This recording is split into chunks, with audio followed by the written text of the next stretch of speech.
அன்பின் வணக்கம். செந்தமிழே உயிரே நறுந்தேனே செயலினை மூச்சினை உனக்களித்தேனே நைந்தாய் எனில் நைந்து போகும் என் வாழ்வு நன்னிலை உனக்கெனில் எனக்கும் தானே. அன்னை தமிழை வணங்கி நம் தமிழால் இணைவோம் உலகத் தமிழ் பேரியக்கத்தின் தொடர் நிகழ்வுகளில் பட்டினப்பாலையை நம் களத்தில் அரங்கேற்றுவதற்கு களம் கொடுத்த நம் தமிழால் இணைவோம் உலகத் தமிழ் பேரியக்கத்தின் தலைவர், கவின்கலை வேந்தர், சிவத்தமிழ் சீராளர் நம் மதிப்பிற்குரிய சத்யநாராயணராஜ் பாலகுரு அவர்களுக்கும், நம் தமிழால் இணைவோம் உலகத் தமிழ் பேரியக்கத்தின் துணைத் தலைவர், பாரதி கண்ட புதுமை பெண் தங்க மங்கை மீனா திருப்பதி அம்மா அவர்களுக்கும் என் பணிவான நன்றியையும் வணக்கத்தையும் சொல்லிக்கொண்டு, இந்த நிகழ்வில் என்னோடு இப்பொழுது இணைந்திருக்கக்கூடிய நம் தமிழால் இணைவோம் களத்தின் மூத்த தமிழ் ஆளுமை, கூட்டு மாவட்டம் 1 ஆளுநர் மதிப்பிற்குரிய தொல்காப்பிய செம்மலப்பா அவர்களுக்கும், மாவட்டம் 18/7 சசி ஆனந்த் அம்மையார் அவர்களுக்கும், நம்ம அழகுராஜா ஐயா வந்து சென்ற தடம் இருப்பதால் அவருக்கும் என் நன்றியை சொல்லிக்கொண்டு, இந்த நிகழ்ச்சியை அழகாக ஒருங்கிணைத்து என்னோடு தொடர்ந்து கரம் கொடுத்து இந்த மாவட்டத்தை சிறப்பாக இயக்கிக் கொண்டிருக்கக்கூடிய என் அன்பு தோழி, சிறந்த பேச்சாளர் தங்க மங்கை கவிதா நடராஜன் அவர்களுக்கும் என் அன்பான நன்றியை சொல்லிக்கொண்டு, நாம் இப்பொழுது பட்டினப்பாலை பாகம் 8 நுழைகிறோம். தோழி அவர்கள் அழகாக துவங்கி வைத்தார்கள். சோழ நாட்டின் சிறப்பை பற்றி, காவிரி பூம்பட்டினத்தின் அழகை பற்றி எல்லாம் தொடர்ந்து பார்த்துட்டு வரோம். இந்த 7 பாகங்கள் முடிச்சிருக்கோம். இப்ப 7வது பாகத்துல நம்ம என்ன பார்த்தோம் அப்படிங்கறத பாத்தீங்கன்னா, வரி வசூலிக்க கூடியவர்களுடைய தன்மை. ஏன்னா காவிரி பூம்பட்டினம் என்பது ஏற்றுமதி இறக்குமதி தொடர்ந்து நடைபெற்று கொண்டிருக்கிறது. ராப்பகலா அப்படிமோல்ல, அது மாதிரி ஜேன்னு ஜெகஜோதியா நடந்துகிட்டு இருக்கு. எப்படி வரக்கூடிய பொருட்களுக்கெல்லாம் முத்திரை, அரச முத்திரை பதித்து அதை வெளிநாடுகளுக்கு நாவாயில் ஏற்றி அனுப்புவது, மற்ற நாடுகளிலிருந்து வரக்கூடிய பொருட்களை இவர்கள் இறக்கி அதையும் கொண்டு போய் அந்த பண்டசாலை முன்றில் எல்லாம் அடுக்கிறது. அங்கே ஆடுகள் எப்படி விளையாடுது, இது மாதிரி நிறைய விடயங்கள் பார்த்தோம். விழா நீங்காத கடை வீதி அப்படிங்கிறத பத்தி சொன்னேன். இப்போ மதுரை மாநகரம் எப்படி இருக்கும்னா, விடிய விடிய விடிய ராத்திரி 1 மணியா இருந்தாலும் சரி, 3 மணியா இருந்தாலும் சரி, அப்படியே அந்த வீதி எல்லாம் சுட சுட இட்லி, அங்க பூக்கள் அப்படின்னு ஒரு எப்பொழுதுமே திருவிழா கொண்டாட்டமாக, தூங்கா நகரம் அப்படின்னு அதனாலதான் மதுரை மாநகரை சொல்வார்கள். அதுபோல இங்கே காவிரி பூம்பட்டினத்தின் பூம்புகார் நகரம் விழா நீங்காத கடை வீதிகளை பற்றி சொன்னேன். பல்வேறு கொடிகளை பற்றி பார்த்தோம். வீரர்களை வணங்கும் இடத்தில் ஏற்றியுள்ள கொடி, பல்துறை சான்றோர் வாதிடக்கூடிய இடத்தில் உள்ள கொடி, கப்பலின் மேல் ஏற்றி இருக்கக்கூடிய கொடி, கல் விற்கக்கூடிய முன்றிலில் கட்டப்பட்ட கொடி, இப்படி பல் கொடிகள் விளங்கக்கூடிய பட்டினத்தை பற்றி சொன்னேன். இதுல என்ன சிறப்பு, ஏன் இந்த கொடிகளை பத்தி அவ்வளவு சிறப்பா பேசினாங்கன்னா, ஒரு இடத்தின் அடையாளமாக, இப்ப இந்த இடத்துல இது அறச்சாலை, இது மரச்சாலை. அறச்சாலையில் ஆன்றோர் சான்றோர்கள் ஒருவருக்கு ஒருவர் ஆரோக்கியமாக வாதிடக்கூடிய இடம். தமிழுக்காக வாழக்கூடிய புலவர்களுக்கு இங்கே சோறு வழங்கப்படும், உணவு வழங்கப்படும் அப்படின்னு ஒரு அடையாளமாக இங்கே ஏற்றி வைக்கப்பட்ட கொடி. எங்கேயோ தூரத்துல பசியோடு வரக்கூடிய ஒரு புலவன் அந்த கொடியை பார்த்தா, ஆகா அங்க அறச்சாலை இருக்கு, நம்ம போய் அங்க சாப்பிட்டுக்கலாம் அப்படின்னு ஒரு திருப்தி வரும் அவர்களுக்கு. அந்த கொடியை பார்த்த உடனே மகிழ்ச்சி வந்துரும். இதெல்லாம் ஒரு அடையாள சின்னம். இந்த பூம்புகார் நகரத்துல இப்ப வீரர்கள் இருக்கக்கூடிய பகுதினா அங்க ஒரு கொடி, கல் ஏற்றி கல் விற்கக்கூடிய இடத்துல அந்த கதவுல என்ன போட்டிருந்தாங்கன்னு சொன்னேன், பலியாவீர். தெளிவா போட்டிருக்காங்க, அபாயக்குரிய போட்டு பலியாவீர். உள்ள போய் கல்லல் நிறைய அளவுக்கு அதிகமாக குடிச்சு செத்து போயிடாதீங்க அப்படின்னு சொல்ற மாதிரி பலியாவீர்னு போட்ட அடையாளத்தை பத்தி எல்லாம் சொன்னேன். இப்படி அந்த கொடிகளுடைய சிறப்பு எப்படி இருந்ததுன்னா, வானத்தில் இருக்கக்கூடிய அந்த சூரிய கதிர்களே அந்த நகரத்துக்குள்ள வர முடியாத அளவுக்கு அத்துணை கொடிகள் அப்படியே குளிர் நிழல் தரக்கூடிய அந்த கொடை மாதிரி இருந்துச்சாம். அப்ப எப்பேற்பட்ட அமைப்புல அந்த நகரம் இயங்கிக் கொண்டிருந்தது அப்படிங்கிறதுக்கு சான்றாகத்தான் நம்ம போன பாகத்துல பார்த்தோம். நிறைவாக போன வாரம் நாம் பார்த்தது பூம்புகாரின் செல்வ வளம் நிறைந்த வீதிகளில் எப்பேற்பட்ட பொருட்கள் எல்லாம் இறங்கியது. அதாவது குதிரைகள், போர் குதிரைகள் ஒரு பக்கம் இறங்குது. என்னென்ன சாமான் பாருங்க, மிளகு மூட்டை, மணி, பொன், சந்தனம், அகில், முத்து, பவளம், இப்படி எல்லாம் வெவ்வேறு நாடுகள்ல இருந்து வெவ்வேறு சிறப்பு மிக்க பொருட்கள் அளவுக்கு அதிகமா இருந்ததுனால அவங்களால கணக்கிலே எடுக்க முடியல. அப்படி குவிஞ்சு கிடக்குது, ஒழுங்குபடுத்த முடியாத அளவுக்கு குவிஞ்சு கிடக்குது. அதை காவல் புரிவதற்கு வீரர்கள் அப்படியே கம்பீரமா அங்கங்க நிக்கிறாங்க. அதை பார்த்தாலே அதை திருடணும், அதை களவாடணும்னு நினைக்கிறவனுக்கு பயம், அச்சம் தரக்கூடிய வகையில் அங்கே வீரர்கள் எல்லாம் நிறுத்தப்பட்டிருந்தார்கள் அப்படின்னு சொல்லி முடிச்சிருந்தேன். இன்னைக்கு பாகம் 8க்குள்ள போகலாம். காவிரி பூம்பட்டினத்து உழவர்களின் நல் இயல்புகள், அவர்களுடைய சிறந்த குணங்களை பத்தி இங்க பேசுறாங்க. நீர்னா பண்ணும் நிலத்தின் மேலும் ஏமாப்ப இனிது துஞ்சு கிளை கலித்து பகை பேணாது வலைஞர் முன்றில் மீன் பெறளவும் விலைஞர் குரம்பை மா ஈண்டவும். அடடா, வலைஞர் விலைஞர் அந்த சொல் ஆடலை பார்த்து பாருங்களேன், தமிழுக்கே உரித்தான அழகு. அந்த வலைஞர் முற்றத்தில் மீன், விலைஞர் பட்டிகளில் குதிரைகள் பெருகி கிடக்கும். சரி, இந்த வலைஞர்னா என்ன? வலையை கொண்டு மீன் பிடிக்கிறார்கள். அவர்கள் தொழில் என்ன? மீன் பிடிப்பது. இந்த பரதவர்கள், அந்த வலைஞர் இன மக்களுடைய பெயர் பரதவர்கள் என்று அழைக்கப்பட்ட மக்கள். இவர்கள் நெய்தல் நிலத்தினுடைய பூர்வீகத்தை சார்ந்தவர்கள். இவர்களுடைய தொழில் என்ன? மீன் பிடிக்கிறது, முத்து குளிப்பது, சங்கெடுப்பது போன்ற சிறப்பான தொழில்களை எல்லாம் செய்து வரக்கூடியவர்கள். இன்றைக்கும் இந்த மக்கள் கடற்கரை ஓரங்களில் அதிக அளவில் வசித்து வருகிறார்கள். தூத்துக்குடி, ராமநாதபுரம் மாவட்டத்துல அடர்த்தியாக இந்த மீன் பிடிக்கிற தொழில் செய்யக்கூடியவர்கள் இன்றும் இருந்து வருகிறார்கள். சரி, வலைஞருக்கு அற்புதமான விளக்கம் பார்த்தாச்சு. விலைஞன், விலை வைத்து விற்கக்கூடியவன், வியாபாரி. இவ்வளவு அருமையான பெயர் பாருங்க. அத ஒரு வியாபாரி போறான்னு சொல்றதை விட விலைஞன் செல்கிறான், ஒரு கலைஞனுக்கு இணையாக உள்ள தமிழ் சொல்லை பாருங்கள். நிம்மதியான வாழ்க்கை, இந்த உழவர்களுடைய வாழ்க்கை எப்படி இருந்ததுங்கிறாங்க. இந்த பூம்புகார் நகரத்தில் உள்ள மக்களுடைய வாழ்க்கை எப்படி இருந்தது?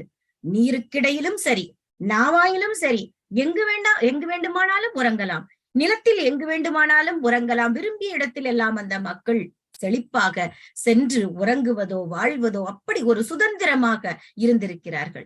அவர்களுடைய சுற்றமெல்லாம் செழித்து மேலோங்கி இருந்திருக்கிறது. பகைவரை பற்றி யாரும் கவலைப்படவே இல்லை. வலை வீசக்கூடியவர்களுடைய நீர் முற்றத்தில் மீன்கள் மிகுதியாக புரண்டு எழுந்து விளையாடுகிறதாம். இதுல 2 பொருள் இருக்கு, நான் அதுக்கு வரேன்.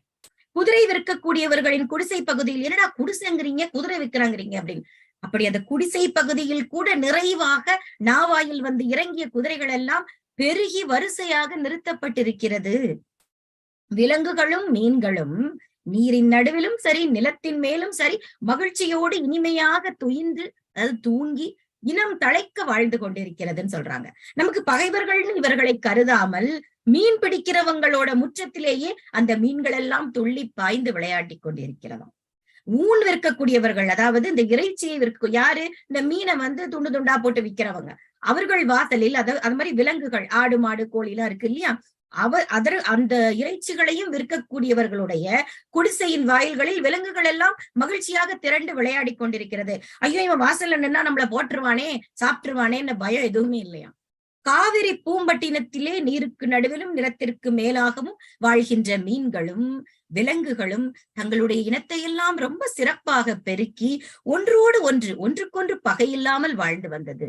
பரதவர் வீட்டு முற்றத்தில் அச்சமே இல்லாமல் அவை துள்ளி விளையாடின. இந்த காட்சி அழகாக எழுதியிருக்கிறார்.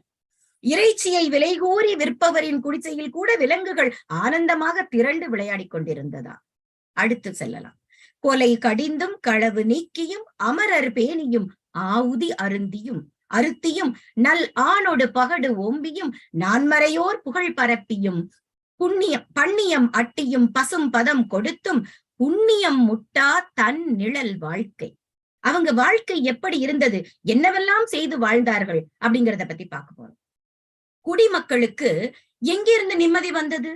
அவர்களுடைய வாழ்க்கை பாங்கிலிருந்துதான் வந்தது. ஒரு மனிதனுக்கு வாழ்க்கையில எப்ப நிம்மதி வரும்? எதுனாலும் சரி, இருப்பதை கொண்டு சிறப்புடன் வாழ்வோம், நமக்கு இது இல்ல அது இல்லன்னு குறைபாடாம இருக்கிறத வச்சு மகிழ்ச்சியோட வாழும் பொழுது அங்கே நிம்மதி தலை தூக்கும் இல்லையா. அப்படி இந்த குடிமக்கள் எல்லாம் நிம்மதியோடு வாழ்ந்திருக்கிறார்கள். இவர்களுடைய வாழ்க்கை பாங்கு எப்படி இருந்தது? கொலை தொழிலை அவர்கள் அறவே வெறுத்து ஒதுக்கினார்கள். களவு தொழிலை இல்லாமலேயே செய்து விட்டார்கள். தேவர்களை எல்லாம், தங்களை காக்கக்கூடிய தேவர்களை எல்லாம் பேணி பாதுகாத்தனர்.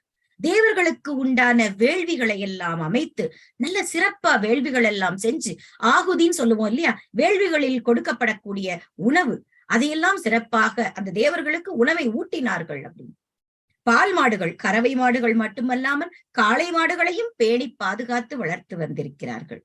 நான்மறை ஓதுகின்றவர்களின் புகழையெல்லாம் பரப்பி வருகிறார்கள். பசித்தவர்களுக்கு, தங்களை தேடி வரக்கூடியவர்களுக்கு நல்ல சுவையாக சமைத்த உணவை மட்டும் கொடுக்காமல், நல்ல சாப்பிட்டு முடிச்சதுக்கு அப்புறம் அவங்க கிளம்பி போகும் பொழுது சமைக்காத அரிசியையும் சேர்த்து கொடுத்திருக்கிறார்கள். ஏன்னா இன்னைக்கோட அவங்க கதை தீர்ந்ததுன்னு இல்லை, நாளைக்கும் அவர்கள் சாப்பிடட்டும் அப்படின்னு சமைக்காத உணவுப் பொருட்கள், அரிசி முதலிட்ட உணவுப் பொருட்களை எல்லாம் கொடுத்து வழி அனுப்புவார்களாம். இப்படியெல்லாம் வாழ்வதுதான் புண்ணியம் அப்படின்னு நினைச்சு வாழ்ந்திருக்கிறாங்க.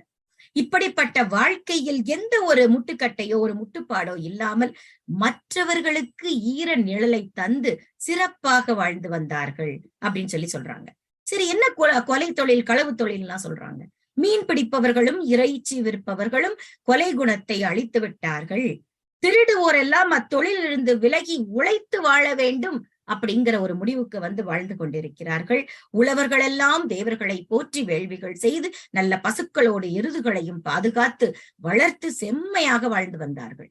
4 வேதங்களையும் ஓதக்கூடிய அந்தணர்களின் புகழினை நீண்டு நிலைக்கச் செய்து வாழ்ந்தார்கள்.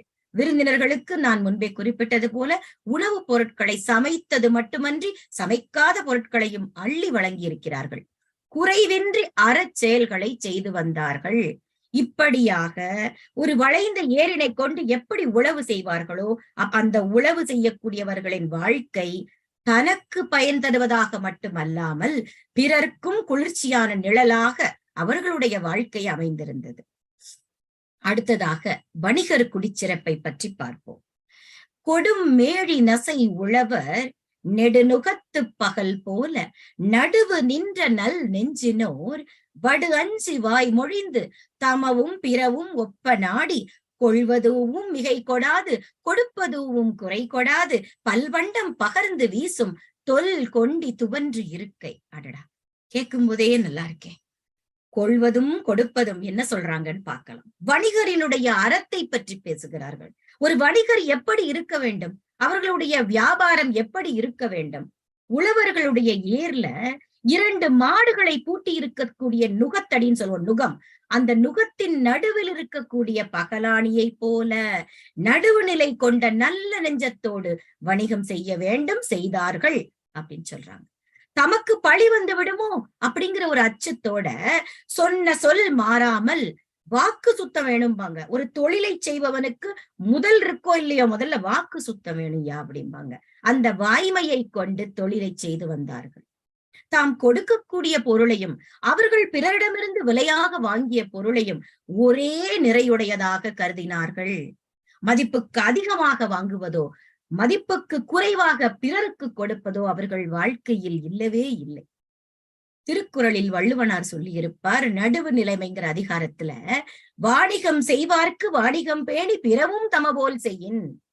வாணிகத்திலே ஈடுபட்டிருக்கக்கூடியவர்களுக்கு அவர்களுடைய வியாபாரத்தை வாணிகத்தை சரிவர நேர்மையுடன் செய்தலும், பிறரும் அதாவது தன்னிடத்தில் வாணிகம் கருதி வருபவர்கள் இருக்கிறார்கள் இல்லையா, அவர்களையும் தம்மை போல் உழைத்து பொருளீட்டிதான் அந்த பணத்தை கொண்டு வந்து நம்ம கிட்ட பொருள் வாங்குறான் அப்படிங்கிற ஒரு எண்ணத்தை சிந்தனையில் கொண்டு தொழிலை செய்வார்களே ஆனால் சிறப்பாக இருக்கும். பட்டினப்பாலையில அதையத்தான் சொல்லியிருக்கிறாங்க.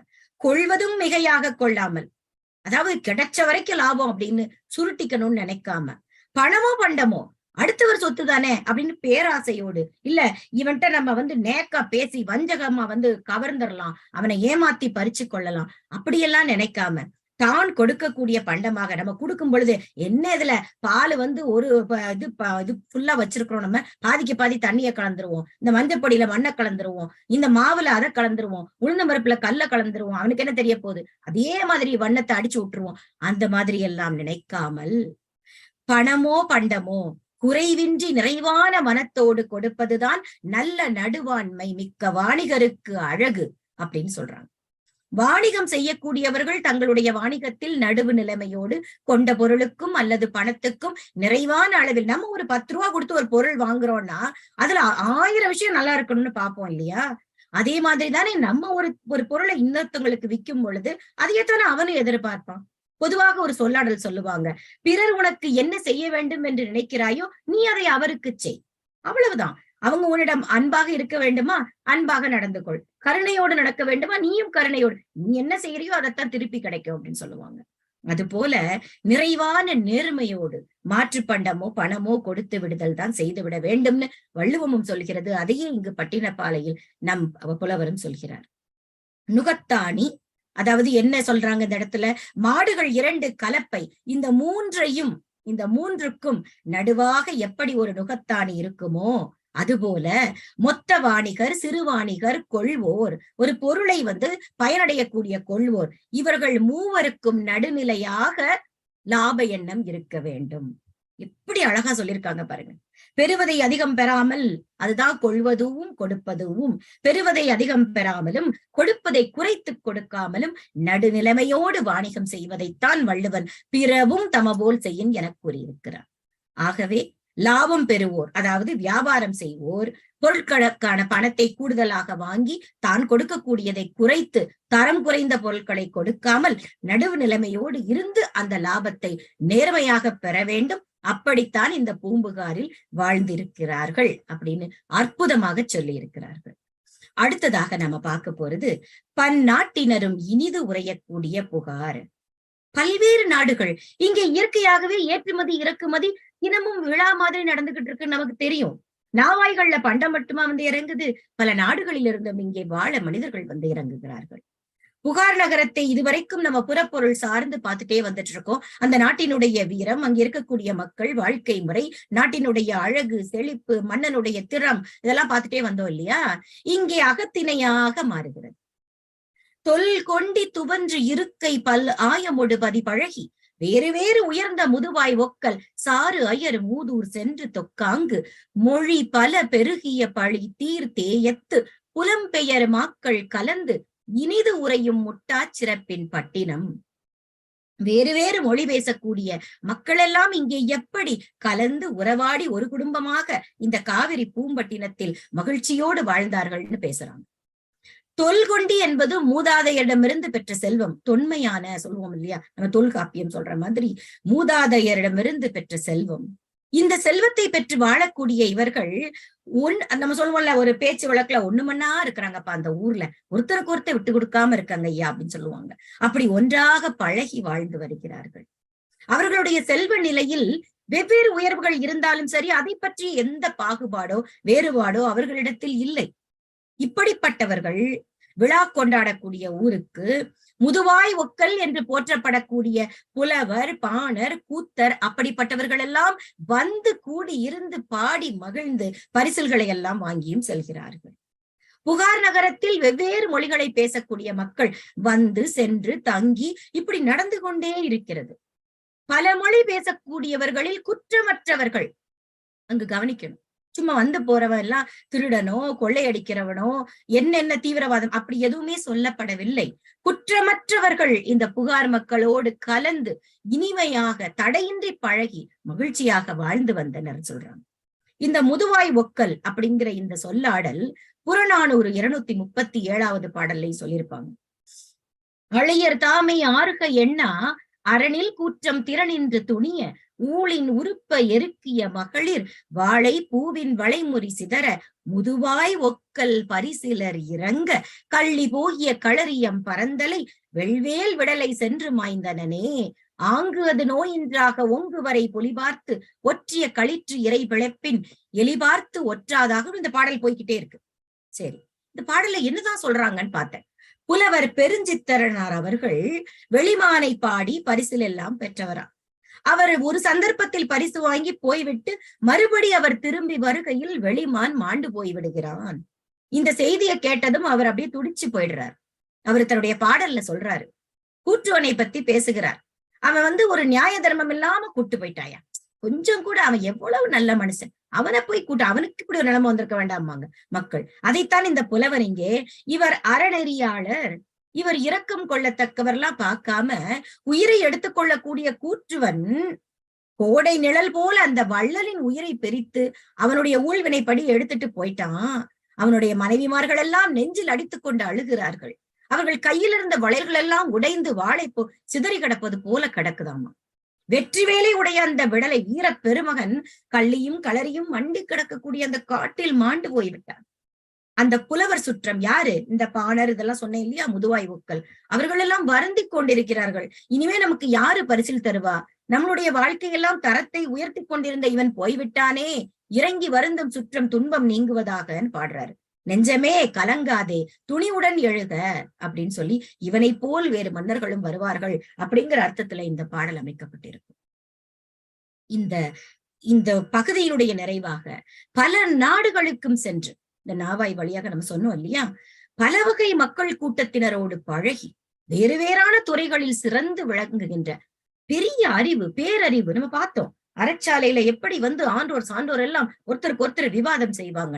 பேரறிவு நிரம்ப பெற்ற சுற்றத்தினர்கள் இந்த மூதூரில், அதாவது எப்படியெல்லாம் ஒன்னா கூடி வாழ்வார்களோ அதை பற்றித்தான் இந்த காவிரி பூம்பட்டினத்தில் எல்லோரும் இன்பமாக வாழ்ந்து கொண்டிருக்கிறார்கள் அப்படிங்கிறத சொல்லியிருக்காங்க.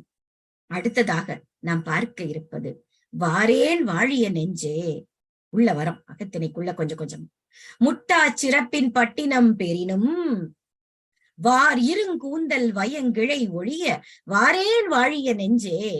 என்ன சொல்றான் இங்க தலைவன்? நெஞ்சே, எனக்கு இவ்வளவு நேரம் நான் பேசிக் கொண்டிருந்தேன் இல்லையா, இந்த 7 பாகத்தில் நாம் கண்ட இந்த காவிரி பூம்பட்டினத்தின் எவ்வளவு சிறப்புகள். நீ இந்த பட்டினத்தையே எனக்கு கொடுத்தாலும் சரியா, என் காதலியை விட்டு விட்டு நான் வரமாட்டேன் அப்படின்னு, நான் வரவே மாட்டேன், அடிச்சு கேட்டாலும் சொல்லாத அப்படின்னு வடிவேலு ஒரு நகைச்சுவையா சொல்லுவாங்க ஒரு திரைப்படத்துல. அது மாதிரி நீ இந்த காவிரி பூம்பட்டினத்தை எனக்கு கொடுத்தாலும் சரியா, நான் என்னுடைய தலைவியை விட்டு பிரிய மாட்டேன் அப்படின்னு தலைவன் சொல்றான். பொருளும் அருளும் கலையும் காமமும் வளமும் மகிழ்வும் மலர்ந்து இங்கே முட்டுப்பாடு தட்டுப்பாடு இல்லாமல் மண்டி கிடக்கக்கூடிய இந்த புகார் பட்டினமே, நீ கொடையா கொடுத்தாலும் சரி, நீ சும்மா கொடுத்தாலும் சரி, நானே உழைச்சு வாங்குவதாக இருந்தாலும் சரி, எனக்கு வேண்டாம்யா அப்படின்னு தெளிவா இருக்கா தலைவன்.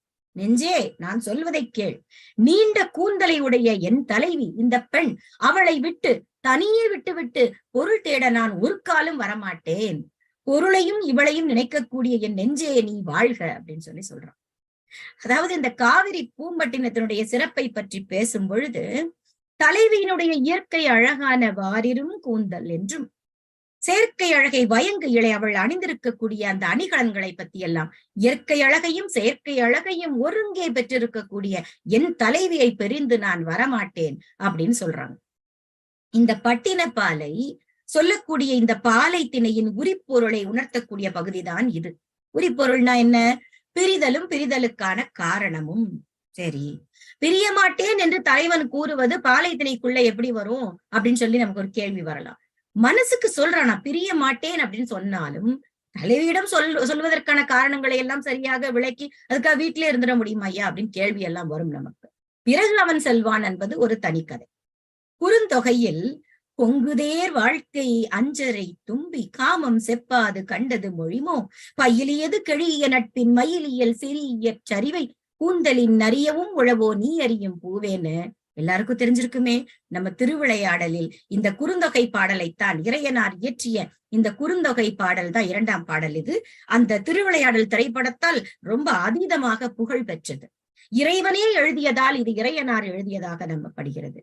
செண்பக பாண்டியனுடைய ஐயம் என்ன? தன்னுடைய தலைவிக்கு அரசிக்கு இயற்கையிலேயே மனம் இருக்கிறதா, பெண்களின் கூந்தலுக்கு இயற்கையிலேயே மனம் இருக்கிறதா அப்படின்னு சொல்லி ஒரு கேள்வி வரும் இல்லையா? அதற்கு இறைவன் பதிலாக தருமி வழியாக கொடுத்து அனுப்பிய பாடலாக காட்சி அமைத்திருப்பார்கள். மலர்களிலே மகரந்தங்களை எடுத்து வாழக்கூடிய அழகிய சிறகுகளை உடைய தும்பியே, நீ எத்தனையோ பூக்கள்ல போய் தேனை எடுத்திருப்பாய். பல பிறப்புகளின் நட்புடன் பழகும் மயில் போல் அழகுடைய அழகிய பற்களை உடைய என் தலைவியின் கூந்தலை விட மனமுடையது, அதை விட சிறப்பானது ஏதாவது இருக்கா? நீ எனக்காகலாம் ஒண்ணு சொல்ல வேண்டாம், நீ அறிந்து தெரிந்து கற்றறிந்ததை எனக்கு சொல்வாயாக அப்படின்னு பொருளமைந்த இந்த பாடல். நம்ம படிக்கிற காலத்துல இந்த மாதிரி எல்லாம் சொல்லியிருந்தாங்கன்னா எல்லா இலக்கிய பாடல்களையும் படிச்சிருப்போம் போல இருக்கு. ஏன்னா நம்ம எல்லாருக்குமே அது மனனமான பாடல் இல்லையா? குறிஞ்சி திணைக்குரிய கூடலும் கூடுதல் நிமித்தமும் உணர்த்தக்கூடிய அற்புதமான பாடல். இதுல வேநீர் காலத்துல தும்பி இனங்கள்லாம் மகரந்தங்களை தேடக்கூடிய செய்தியையும் உள்ளே புகுத்தி அழகாக சொல்லி இருக்கிறார்கள். பெண்களின் கூந்தலுக்கு இயற்கையிலேயே மனம் உண்டா, மனம் இருக்கா இல்லையா? இந்த விவாதம் தான் பாண்டியன் அவையில் நடக்க வழிவகுத்தது. இன்னைக்குள்ள கவிஞர்கள் மாதிரில கிடையாது. வந்திருப்பவன் இறைவனே என்றாலும் சரி, நெற்றிக்கண் திறப்பினும் குற்றம் குற்றமே நக்கீரர் போராடுவார். அது ரொம்ப அழகாக இந்த பாடல், எனக்கு இதுதான் ஞாபகம் வந்தது. இந்த இயற்கை நான் எதுக்காக சொன்னேன்னா, இந்த பட்டினப்பாலை தலைவனும் அதைத்தான் சொல்றான். அப்படிப்பட்ட கூந்தலையுடைய தலைவியை பிரிந்து நீ எனக்கு காவிரி பூம்பட்டினத்தையே கொடுத்தாலும் நான் வரமாட்டேன், நான் போக மாட்டேன் அப்படிங்கிறான். முன்னோரை பின்பற்றி தானும் பொருள் தேட செல்ல வேண்டும் சொல்லுவாங்க இல்லையா? வழி வழியாக அந்த குடும்பம் இந்த தொழில் செஞ்சுச்சியா அப்படின்பாங்க. அப்படியாக அந்த தலைவன் நினைக்கிறான். ஆனால் பொருள் தேட செல்வதானால் அவனுடைய தலைவியை பிரிந்து செல்ல வேண்டும். அவளோடு கூடியிருப்பதால் அவன் பெறக்கூடிய இன்பங்கள், இந்த வாழ்க்கையினுடைய நிலையாமை எல்லாமே எண்ணி பார்க்கிறான், நெஞ்சோடு பேசுகிறான், தலைவியை பிரிந்து செல்வதை தவிர்க்கிறான். இதுதான் விஷயம். இருங்கண் ஞால தீண்டு பய பெருவளம் ஒருங்குடன் ஈவதாயினும் கரும்பின் காலெறி கடிகை கண்ண வாலையில் ஊறிய வசையில் தீநீர் கோலமை குறுந்தொடி குறுமகள் ஒழிய ஆழ்வினை மருங்கில் பிரியார் நாளும் உருண்முறை மரபிற்கூற்ற தரணில் கோணர் கரிந்திசினோரே. குறுந்தொகை 267வது பாடல். இது எதற்காக எடுத்தேன்? இதுல என்ன சொல்லியிருக்காங்க? பட்டினப்பாலையில் தலைவன் எப்படி என் தலைவியை பிரிந்து நான் செல்ல மாட்டேன் அப்படின்னு சொன்ன அதே பொருண்மை கொண்ட அந்த பாடல் தான் இந்த குறுந்தொகை பாடல். நெஞ்சே, தினம் நாள்தோறும் முறையாக வரக்கூடிய வழக்கம் யாரு? கூற்றுவன். அவன் இரக்கமில்லாத கொலை தொழிலை செய்யக்கூடியவன் தான், நமக்கு நல்லா தெரியும். பெரிய இடத்தை இந்த உலகத்தில் இருக்கக்கூடிய அற்புதமான பெரிய பெரிய செல்வம், ஒப்பற்ற செல்வங்கள் அனைத்தையும் என்னுடைய மடியில கொண்டு கொட்டினாலும் சரி, என் காலடியில கொட்டினாலும் சரி, கிடைப்பதாக இருந்தாலும் சரி, கரும்பின் அடிப்பகுதியில் வெட்டிய துண்டு நுனிக்கரும்பில் சுவை இருக்காது, அடிக்கரும்பில் தான் தீஞ்சுவை. அந்த கரும்பின் சுவை அற்புதமாக இருக்கும். அப்படி அடிக்கரும்பின் சுவையை உண்டது போல இருக்கிறதாம் எது? தூய்மையான தலைவியின் பற்களில் ஊறக்கூடிய குற்றமற்ற நீர். அதையெல்லாம் விட்டுவிட்டு சின்ன சின்ன வளையல்களை அற்புதமாக அணிந்திருக்கக்கூடிய என் தலைவி தனித்திருப்பாள். அவளை தனித்திருக்க செய்துவிட்டு பொருள் தேடும் முயற்சிக்காக நான் பிரிந்து செல்ல மாட்டேன் அப்படிங்கிற பொருள் அமைந்த பாடல் தான் இந்த குறுந்தொகையில ஒத்த கருத்துடைய பாடல். குறைவில்லாத சிறப்பினை உடைய, குறைவில்லாதங்கிற வார்த்தைய அழுத்தி அழுத்தி சொல்றாங்க. எந்த குறையும் சொல்ல முடியாது. நம்ம சொல்லுவோம் இல்லையா, ஒருத்தரை பத்தி பேசும் பொழுது ஒரு குறை சொல்ல முடியாது, தங்கமான மனுஷையா, தங்கமான பிள்ளையா அப்படின்னு சொல்லுவாங்க. அப்படி குறைவில்லாத சிறப்பினை உடைய இந்த காவிரி பூம்பட்டினத்தையே இந்த வச்சுக்கையா அப்படின்னு கொடுத்தா கூட, கரிய கூந்தலினை உடைய ஒளி வீசக்கூடிய அணிகலன்களை அணிந்த என் தலைவியை விட்டு பிரிந்து வரமாட்டேன் மனமே, உன்னோடு வரமாட்டேன், நீ நல்லா இரு அப்படின்னு கடுப்பா சொல்ற மாதிரியே இல்ல. இங்க திரைப்படத்துல ஒரு பாடல் வரும். நெஞ்சே என் நெஞ்சே செல்லாயோ அவனோடு, சென்றால் வரமாட்டாய் அதுதானே பெரும்பாடு. தலைவி பாடுவதாக இருக்கும். ஐயோ என் நெஞ்சே, ஏன்னா நெஞ்சத்தோடு பேசக்கூடிய அதை யோசிச்சு பார்த்தேன். அது இங்க பொருத்தமா இருந்ததுன்னு சொல்றேன். நீ அவன் கூட போயிட்டேன்னா நீ எங்க திரும்ப வரப்போற, அதனால போயிடாத அப்படின்னு தலைவி சொல்ற மாதிரி. உள்ளுரை என்ன, எப்படியாவது போய் அவன்கிட்ட சொல்லு என் நிலைமைய அப்படின்னு சொல்ற அர்த்தம் தான். திருக்குறள்ல வள்ளுவன் சொல்லி இருக்கிறார், நெஞ்சோடு கிளத்தல்னு ஒரு அதிகாரமே எழுதியிருக்கிறார். காதல் அவரிலர் ஆக நீ நோவது பேதமை வாழி என் நெஞ்சு. என் நெஞ்சே நல்லா இரு, அவருக்குதான் என்கிட்ட காதல் இல்ல, என்ன நீ என்ன பண்ணிக்கிட்டு இருக்க, அவரையே நினைச்சு வருந்திக்கிட்டு இருக்க, அது உன்னுடைய அறியாமை அப்படின்னு அழகா எழுதியிருப்பாரு. குறுந்தொகையில ஒரு 11வது பாடல்ல தலைவியின் கூற்றாக வரக்கூடியது. இந்த பாடலுடைய பின்னணி என்னன்னு பாத்தீங்கன்னா, தலைவன் தமிழ்நாட்டை தாண்டி எங்கெங்கயோ போறான், எங்கேயோ போய் பொருள் தேடணும். அவனை பிரிந்திருக்கக்கூடிய தலைவி வாடுகிறாளாம். சரி, அவ பாக்குறா, இனிமே அவனை பிரிஞ்சு என்னால ஒரு நிமிஷம் இருக்க முடியாது சாமி, அவன் வருவான்னு காத்திருந்து நான் ஒரு வழி ஆயிருவேன் போல இருக்கு, ஒரு பயனும் இல்லை, இங்கேயே இருந்து வருத்தப்படுவதை விட அவன் இருக்கும் இடத்திற்கு நான் சென்று விடுகிறேன், அதுதான் சிறந்தது அப்படின்னு தோழியின் காதுல படுற மாதிரி தலைவி சொல்றாளாம். கோடீர் இளங்குவளை நெகிழ நாடொரும் பாடில கலிழும் கண்ணோடு புலம்பி ஈங்கிவன் உரைதலும் உய்குவம் ஆங்கே எழுவினி வாழியன் நெஞ்சே முனா அது குல்லை கண்ணி வடுகர் முனையது பல்வேறு கட்டி நன்னாட்டுடும்பர் மொழி பெயர்த்தே எத்தராயினும் வழிபடல் சூழ்ந்திசென் அவருடைய நாட்டே. என் நெஞ்சே, நீ நல்லா வாழு, நல்லா இரு. என்னுடைய உடலெல்லாம் மெலிந்து சங்கால அறுத்து செய்யப்பட்ட என்னுடைய நான் அணிந்திருக்கக்கூடிய கை வளையல்கள் எல்லாம் நெகிழ்ந்து ஓடுகிறது. இவ்வளவு மெலிஞ்சு போயிட்டா. தினம் தினம் தூக்கம் இல்லாமல் கலங்கி அழக்கூடிய கண்களோடு இப்படியே அவரையே நினைச்சு நான் வருந்தி வருந்தி இருப்பதை விட, இங்கேயே உட்கார்ந்து வருத்தப்படுவதை விட, அவர் இருக்கக்கூடிய இடத்திற்கு இப்போதே செல்லலாம். வா வா எந்திரி, நம்ம பச்சை பிள்ளைய எழுப்புற மாதிரி எழுப்புறா நெஞ்சத்தை, வா எந்திரி, இப்பவே நம்ம அவர்கிட்ட போயிடலாம் அப்படின்னு சொல்றான். அந்த பாடல் தான் இதுக்கு ஒப்புமையாக நான் பார்த்து வியந்தது. அடுத்ததாக நாம் பார்க்க இருப்பது திருமாவளவனின் பெருமைகள். திருமாவளவனின் அரசுரிமை பெறக்கூடிய காட்சி. கூர் உகிர் கொடு வரி குருளை கூட்டுள் வளர்ந்தாங்கு பிறர் பிணி அகத்து இருந்து பீடு கால் முற்றி அருங்கரை கவிய குத்தி குழி கொன்று பெருங்கை யானை பிடி புக்காங்கு நுண்ணிதின் உணர நாடி நன்னார் செறி உடைத்தின் காப்பு ஏறி வாழ் கழித்து உருகெழு தாயம் ஊழின் எய்தி. எப்படி அவனுக்கு கிடைத்தது இந்த ஆட்சி, அரசாட்சி எப்படி கிடைத்தது, எப்படி பெற்றான் கரிகாலன்? கரிகாலன் அரசனானது எப்படி? வாங்க வாங்க பாப்போம் அப்படிங்கிற மாதிரி. வரிப்புலி குட்டி எல்லாம் கூட்டுல எப்படி வளருமோ அது மாதிரி திருமாவளவன் என்று சொல்லப்படக்கூடிய அந்த கரிகார் சோழரை பற்றி சொல்கிறார்கள். அவனுடைய இளமை காலம் அப்படித்தான் இருந்தது. ஒரு குழி, ஆழமான குழியில விழுந்த ஆண் யானை என்ன செய்யுமா, அந்த கரைய தன்னுடைய அந்த தந்தத்தால குத்தி குத்தி குத்தி இடிச்சு அந்த மணலை ஃபுல்லா சரிச்சு மேல ஏறி தன் பெண் யானையோட போய் சேருமா. சொல்லுவோம்ல, அடிச்சு துவம்சம் பண்ணி மேல வந்ததுன்னு. அப்படிப்பட்ட அப்படித்தான் அந்த காட்சி திருமாவளவன் ஆட்சியை பற்றிய காட்சிக்கு ஒப்புமையாக சொல்லி இருக்கிறார்கள். நுட்பமாக தெளிவாக எண்ணி பார்த்து போரிட துணிந்து விட்டார். பகைவர்கள் எல்லாம் செறிந்திருக்கக்கூடிய கோட்டையை முற்றுகையிட்டு அவர்களோடு வாளேந்தி போரிட்டு தனக்கு உரிமையான, அவன் பிறர் பொருளுக்கு ஆசைப்படல, தனக்கு உரிமையாகிய தாய் ஆட்சி, அதை உரிமையாக உள்ளக்கூடிய அவனுடைய ஆட்சியைத்தான் அவன் பெற்றான். அவனுக்கு உரிமையான ஆட்சிக்குத்தான் அவன் ஆசைப்பட்டான். இந்த இடத்துல இவனுக்கு கிடைத்தது முறையான ஊழ் வெற்றி. அவனுக்கு கிடைக்க வேண்டியதான் அவன் பெற்றிருக்கிறான்.